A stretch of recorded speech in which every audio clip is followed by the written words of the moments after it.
यह कहानी एक रहस्यमयी और भावनात्मक माहौल में सेट की गई है, जिसमें रोमांस और डर दोनों का एहसास शामिल है। रात का सन्नाटा अपने गहरे रंग में ढल चुका था। पूरा आसमान बादलों से ढका हुआ था। सिर्फ कहीं कहीं बिजली चमककर अंधेरे को चीर रही थी।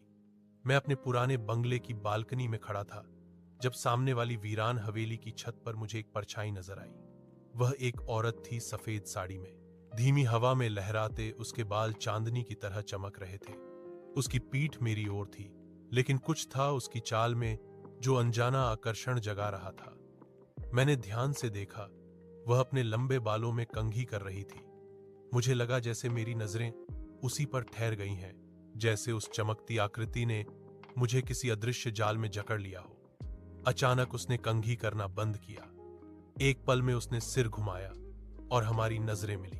उसकी आंखें अंधेरे में लाल सी चमक रही थीं, गहरी पर उदास।